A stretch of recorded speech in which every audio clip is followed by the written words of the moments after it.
전문가와 함께하는 딥 러닝 시간, 꼬리에 꼬리를 무는 질문.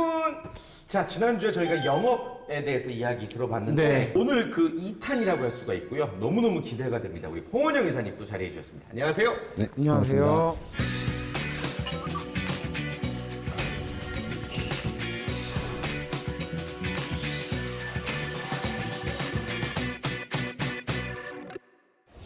아, 너무 재밌었어요, 지난주에 진짜로. 맞습니다. 네. 오늘도 재밌나요? 오늘 더 재밌게 해봐야죠. 아, 좋습니다. 네. 오늘도 그러면 큰 줄기는 영업인 거죠? 영업에 대한 얘기인데요. 이제 네. 지난주에 우리는 상대를 알아야 된다. 이렇게 좀 정리할 수 있을 것 같아요. 영업을 네. 하려면. 근데 이번에는 이제 나를 알아야 된다.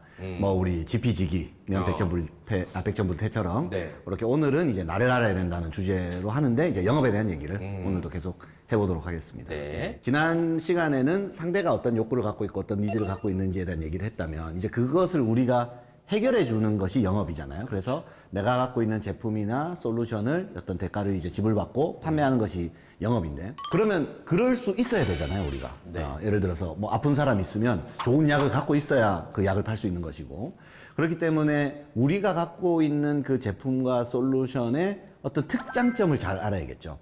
그래서 이것을 영업에서는 용어를 뭐라고 쓰냐면 USP라고 합니다. Unique Selling Proposition 해서 우리말로 번역하면 차별적인 판매 제안, 우리 제품만의 특장점, 이렇게 이제 표현할 수 있을 것 같아요. 근데 이 USP는 단순히 그냥 뭐 장점, 스트렝스 이렇게 표현하지는 않죠. 유니크 해야 돼요. 이게 무슨 말이냐면, 예를 들어서 우리 제품은 뭐 피부에 좋은 게 장점이에요. 그런데 다른 제품들도 피부에 대부분 다 좋아요. 네. 그러면 이것은 장점이긴 하지만 유니크 셀링 프로포지션은 아니죠. USP는 아닌 거죠.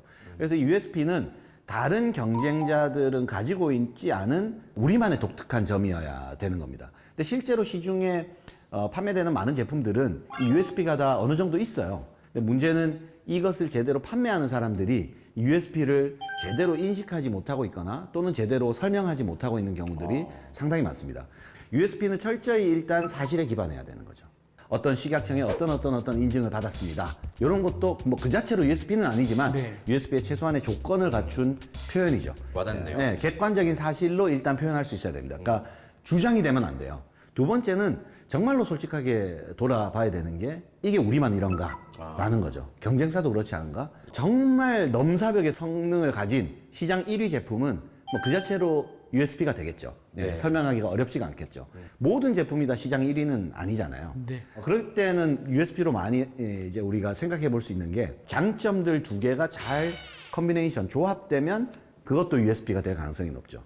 예를 들어서 동일한 스펙이 있는데 어떤 스펙을 가지고 있다면 거기에 약간의 가격이 더 저렴한 게 함께 있다거나, 그러면은 가성비가 높아지니까 이건 이제 USP가 될 수 있죠.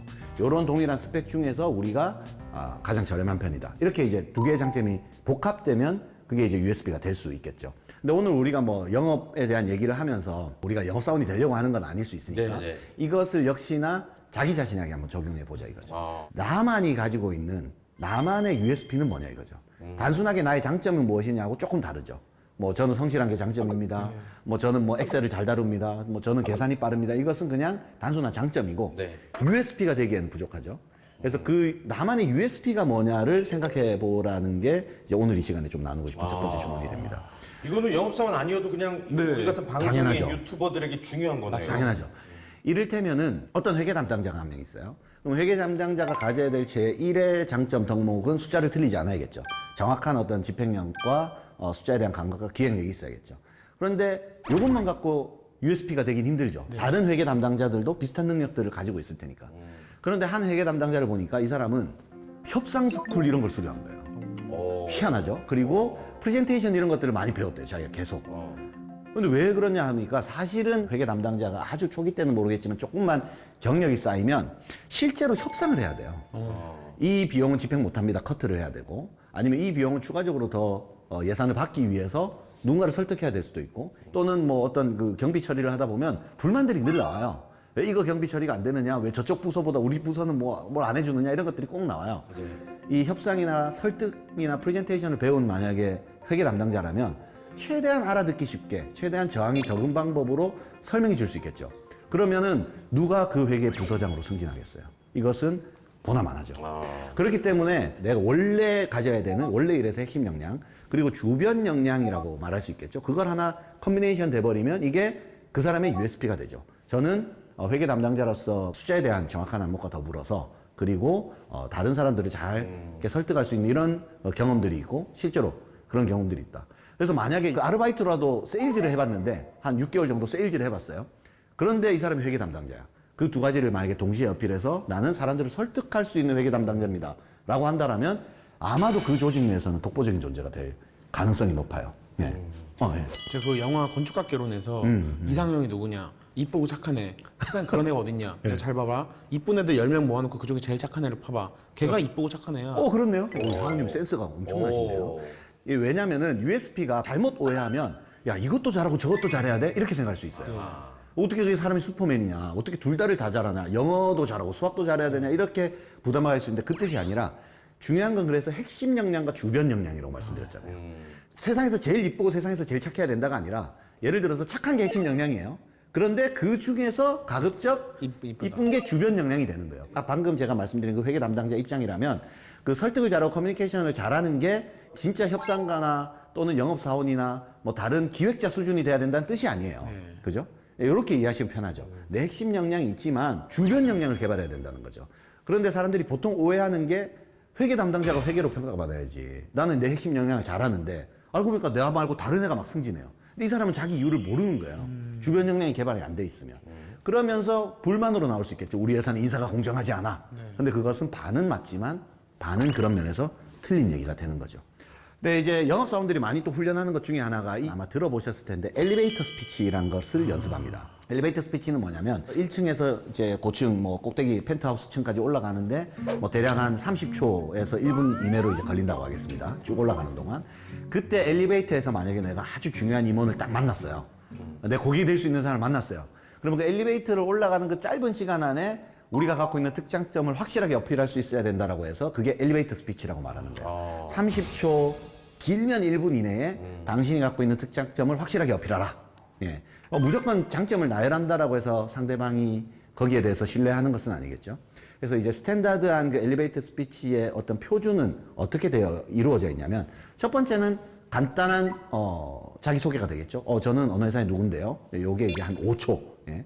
그리고 나서는 이제 우리가 갖고 있는 장점을 어필해야 되는데 요 장점은 무엇으로 이루어져 있냐면 첫 번째는 사실, 두 번째는 이익, 그리고 세 번째는 사례로 구성되어 있습니다. 사실, 이익, 사례. 네, 사실, 이익, 사례입니다.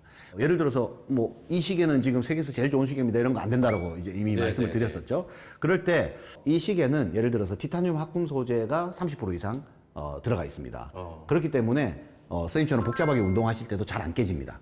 저 예. 시계로 지금 딱 완벽한 생각이 났어요. 예. 한번 해봐도 될까요? 한번 해보십시오. 네. 네. 그래서 안녕하세요. 이거 저 문상훈입니다. 이번에 저희가 이번 달 판매 1위 하는 거 아시죠? 네네네. 지금 사장님 손에도 되게 어울릴 것 같은데. 예. 저 4층 윤 사장님도 시계 바꾸고 여자친구 생겼잖아요. 아 진짜요? 바로 얼마예요? 네. 바로 살게. 사실 이익 사례. 맞아요? 굿. 예. 다소. 훨씬 젊어 보이실 것 같은데. 진짜 사고 싶어 진짜. 여기 딱 사실 이익 사례예요. 사실 이 시계가 지금 판매 1위고 완전 트렌디하다. 그죠? 그렇기 때문에 이익 하면 여자친구 생길 거다. 왜? 사례. 저 사람도 바꾸고 여자친구 생겼다. 사례가 들어가죠. 재미난 사례네요. 예. 뭐 약간은 과장도 있을 수 있으나 아무튼 엘리베이터 스피치의 포맷입니다. 예. 본인들 스스로에게 이 엘리베이터 스피치를 한두 가지 한번 만들어 놔 보십시오. 그러니까 나만의 장점을 어필할 수 있는 것도 좋고요. 내가 앞으로 무엇을 하고 싶은가도 좋고요. 내가 이 일을 왜 잘할 수 있는가도 좋고요. 이것은 뭐 취업을 준비하는 사람에게도 도움이 되겠고 지금 현업에 있는 사람들에게도 도움이 될 수 있을 겁니다. 왜냐하면 회사에서 어떤 중요한 일이 있을 때 이 일을 누구한테 맡길 거냐. 그 일을 내가 맡아서 딱 잘 해내면 좋잖아요.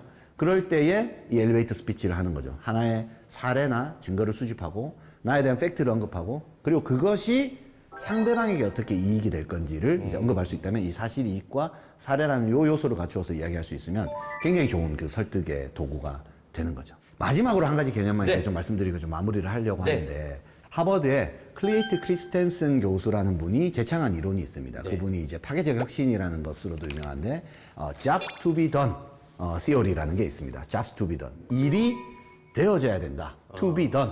일이 완료돼야 된다라는 티어리예요. 이게 이제 그 비즈니스에서 말한 건데 이게 무슨 말이냐면 우리가 어떤 하나의 솔루션을 상대방에게 줄 때는 jobs to be done, 일이 끝나는 거를 만들어줘야 된다 이런 뜻이죠. 예를 들어서 핸드폰을 제가 태진님한테 준다면 제가 핸드폰을 판매해주고 말면 핸드폰이라는 제품을 넘겨준 거지만 jobs to be done이 된 건 아니에요. 네. 왜냐면 이 사람이 이 핸드폰 사용을 통해서 좋은 경험을 하는 것까지는 지금 그렇죠. 내가 관여해주지 네, 못했잖아요. 네, 네. 근데 요즘의 비즈니스는 이런 그 jobs to be done theory에 입각해 있는 경우가 많다는 거죠. 그 경험을 완료할 수 있도록 만들어준다는 거예요. 그래서 여기서 핵심적인 구절은 뭐냐면 사람들은 우리 제품을 사는 것이 아니다. 우리 제품을 통한 경험을, 즉 우리 제품을 고용한다라고 돼 있어요. hire라고 돼 있습니다. hire. They not buy, they hire you라고 돼 있어요. 그러니까 이게 지금의 비즈니스에서 중요한 컨셉인데 이거를 우리 직장 생활에서 한 번만 좀 생각해 봤으면 좋겠어요. 우리 일상생활에서. 상대방이 원하는 것은 단순히 그냥 하나의 솔루션이 아니라 jobs to be done, 그 일이 되어지는 것이다. 제가 예를 하나 들어볼게요. 제가 얼마 전에 한 직원에게 어떤 서류를 하나 간단하게 받았어요. 요 서류를 뭐 다른 팀에서 좀 작성해 줘야 된다는데 하드카피였어요. 근데 실제로 작성하는 거는 한두 문장과 그냥 사인만 하면 되기 때문에 하드카피로 줘도 되는 것이었어요. 근데 이제 제가 그거를 그래도 요구해 보니 이걸 그 채워야 될 분량이 있어서 제가 나중에 이거를 파일로 좀 보내주세요라고 했어요. 그럼 파일로 보내달라는 건 뭐겠습니까? 거기에다가 타이핑을 해서 나중에 사인만 내 손으로 하고 싶다라는 거죠. 그럼 파일로 보내주세요라고 했는데 어떤 파일이 왔냐면 PDF 파일이 온 거예요. PDF 파일은 출력해서 또 써야 돼요. 네. 자, 파일을 보내주세요라는 그것만 보면 파일을 보내주면 되니까 PPT든 PDF든 그냥 주면 되는 거예요. 우리가 이런 방식으로 많이 일한다는 거죠. 그 사람의 그냥 요구를 그냥 그대로 들어주는 방식. 근데 jobs to be done으로 보려면 파일을 보냄으로써 그 일이 끝나는 건 뭐예요? 그 파일을 작성한다라는 걸 의미하겠죠. 네. 그러면 당연히 작성 가능한 워드 또는 제 컴퓨터에 깔려 있지 않은 그 어떤 포맷으로가 아니라 제가 자주 쓰는 워드 포맷을 안다면 그 파일로 보내주는 게 당연히 jobs to be done으로 일하는 것이겠죠. 그렇죠. 네. 그래서 우리가 이런 것들을 좀 잘 생각해 보면 상사와도 일할 때라든가 동료 직원들과 일할 때라든가 심지어 이거는 개인적인 일이나 여자친구와의 소통에도 당연히 필요해요. 너 이쪽으로 좀 와줘. 이거는 뭡니까? 픽업하라는 거거든요. 그러면은 와서 어느 정도 그 주차 가능한 곳에 대기하고 있다가 나오는 지점에서 가까이 딱 가주는 게 네. 맞는 거지. 나 여기서 좀 와줘 해서 전철 타고 전철역에서 가만히 앉아있어. 와가지고. 이거는 잡스 투 비더니 네. 안 된 거죠. 그러니까 이게 다 확실한. 서로에 대한 배려인 거고 지금 비즈니스를 다들 이렇게 하고 있습니다. 그래서 우리가 이걸 좀 알면 우리 생활에서도 적용할 수 있는 부분이 네. 있는 거죠. 결국엔 센스 있는 사람이 돼야 결국에는 되겠군요. 그렇죠. 이건 뭐 상관이 없는 얘기일 수도 있는데 진짜 센스가 중요한 게 우리 이제 촬영하다 보면은 딱 시작점, 끝점 잡으려고 박수를 치잖아. 근데 이제 우리 제 매니저 친구가 남겨 미안한데 박수 좀 쳐줘 그랬더니 딱 적절한 예시입니다. 이런 게 이게 어디에 쓰이는가를 모르는 거예요. 어디에 쓰이는가를 모르는 네. 거죠. 그런 빠릿빠릿하면서도 또 완벽한 여러분들이 되었으면 하는 바람 가져보도록 하겠습니다. 2주간에 걸친 영업에 관한 강의 너무 도움이 됐고요. 진짜 잊지 못할 내용들인 것 같습니다. 또 책에 있는 내용들이 많이 있으실 테니까 조만간 또 나와주셔서 저희 즐겁게 해주시길 바랄게요. 카네기 세일즈 리더십입니다. 죄송합니다. 이사님이 그래도 제목은 말씀 안 하시는구나. 역시 지식인이시. 아유, 민망하네요. 그래서 결국에 마지막에 말씀하셨습니다. 책을 좀 팔아야 돼요. 카네기 세일즈 리더십. 카네기 세일즈 리더십. 잡수비던이 되려면 사세요. 이 말하는 의도를 파악하시고 네, 감사합니다 이사님. 고맙습니다. 감사합니다. 자, 두 개들 다음 주에 더욱더 재밌는 내용과 알찬 강의로 인사드리겠습니다. 9월이지만 여전히 또 환절기니까 감기 조심하시고 건강 잘 챙기시고요. 인사드릴게요. 여러분 고맙습니다. 고맙습니다.